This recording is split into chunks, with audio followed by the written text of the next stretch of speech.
Into questions, raise your hand and we'll get this underway.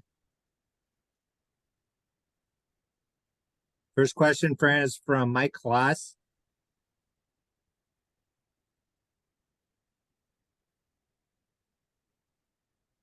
Up your mute. All right, it's early in the season. Sorry. Can you hear me now? Yep. Okay.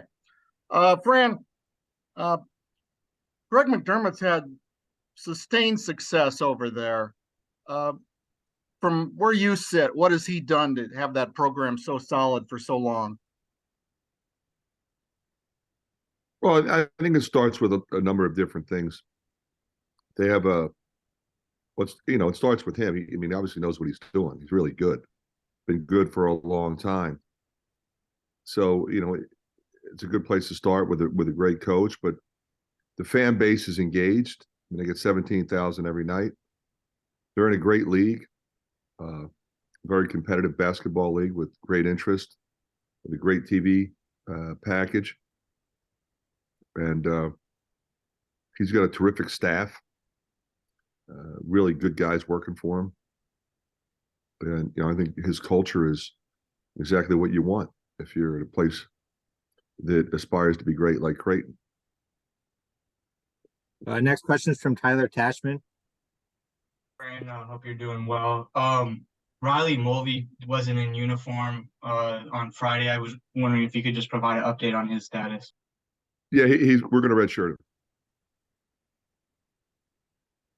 him. Next question is from Tom Caker. Hey, Fran, wanted to ask you about Kalkbrenner and Alexander, two of their, kind of potential All-American guys, and the challenge they present.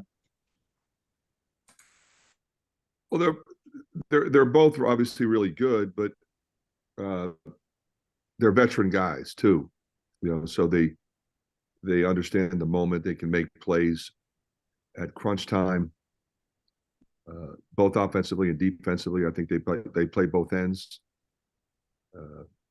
They're confident, aggressive scorers who guard and I think understand how to win. So a great challenge for us.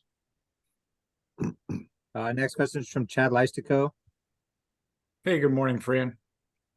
You guys, a lot of new faces on this team. First road challenge of the year. What do you want to see out of your young guys going into what's obviously going to be a pretty difficult environment? Yeah, you just want them to play the game the right way, do what they do, stay with the game plan. I think that young group is a resilient group.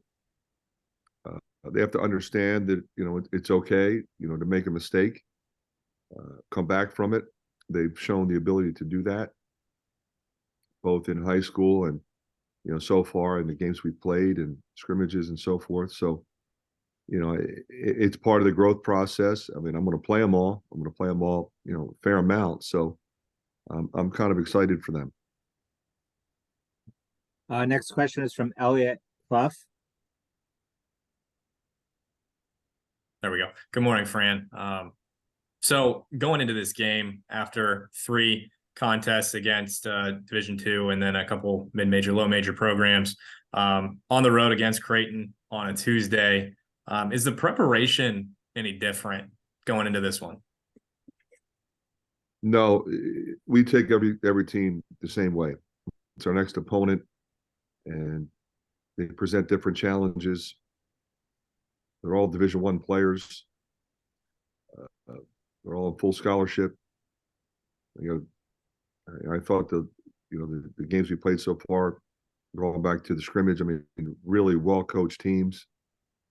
So, we didn't address Creighton until after the Alabama State game, and I'm sure Creighton handles it the same way.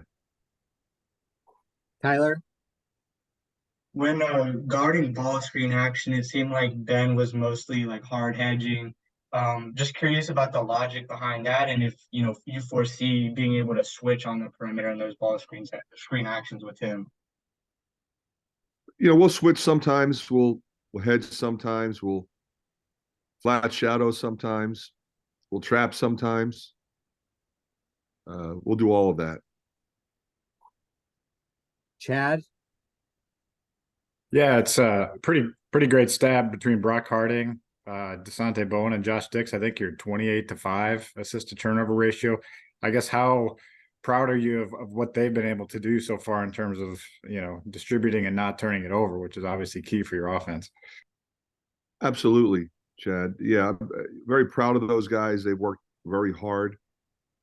Going back to the summertime to assimilate into our offense. Obviously, Brock, Josh and Desante have been here, so they kind of knew what to expect. But they also knew that it was, an opportunity for them to move forward, and they knew they were going to get more playing time and be more involved. That's what they expected. Now you have to go out and do it, and they've done it. And I've been really impressed with them, not only in that area, which is, if you're going to play the point, arguably the most important area, but you've got to defend as well. And those guys have done a good job with that. Tyler, And going off of that, I'm curious. I mean, your teams typically have low turnovers, but you play at such a fast pace offensively. Is there something you teach that allows you guys to play fast but not turn it over? How does that kind of happen? It's something that we talk about regularly, Tyler. We're going to play fast, and we're going to let the players play free and just go make plays. So we trust them implicitly, and they'll never trust themselves if they don't feel that from the head coach. So we encourage them to make plays, but we also understand that we've got to move the ball. You can't come down the floor every time and hit a home run. You move the ball, you drive the ball, you pass the ball, and you constantly make decisions that are in the best interest of the team. It starts with those three guys you mentioned. They're character guys. They want to win, and they understand the game, and they understand the anatomy of the game and the flow of the game. So we're going to work on that. And two things I just said: the anatomy of the game, the flow of the game. Okay, what's the time and score? We on the road, we at home. Are we in the bonus? Are they in the bonus? We have somebody who's cooking. We got to get them the ball. So it's never about the individual. It's about the team. And as long as you're moving the ball and sharing the ball, not only, we're not going to turn it over, we're going to have, 27 assists on 33 baskets like we had the other night. Chad, Last one for me. I just wanted to ask about Peyton Sanford. I'm thinking back to the game at Rutgers last year where he was just on fire, but also just looking at his stats, I think he's averaging a double-double. So I guess number one, could he be your leading rebounder this year? The way from that position, and also how important is he in a road environment like this, because he can get hot, and carry you guys at times. Yeah, I think what he's doing offensively. I think everybody sort of expected that. Certainly, he did. He's an incredibly hard worker, but he also recognized that if we were going to start, Ben, Patrick, and that he was going to have to rebound the ball the way he has been.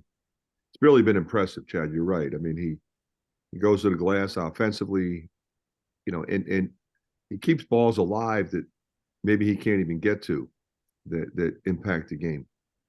So that's been impressive, along with the fact that I can still swing him into the backcourt or to the small forward position. He's really smart, so he knows all those spots.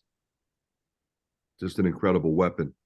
And I think as we move forward and play teams like Creighton, he'll be absolutely critical. all right, Coach. Last question here will be from Mike Kloss.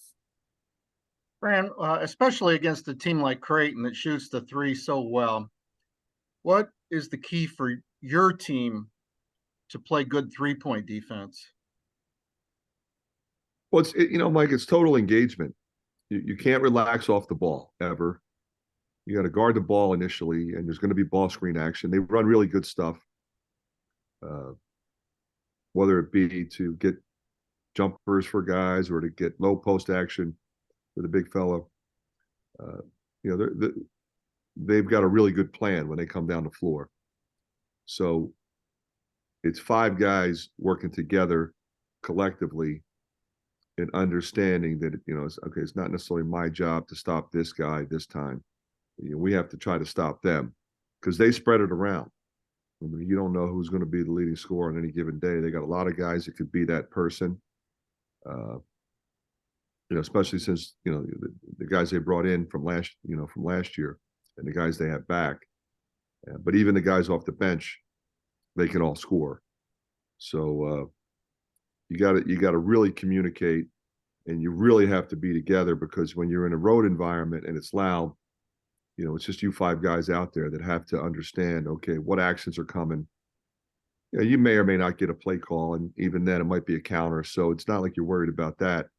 It's recognizing actions and playing it accordingly and doing that consistently. And that's quite frankly the hardest thing defensively whenever you're playing a really talented team. But that's what this game is for. All right.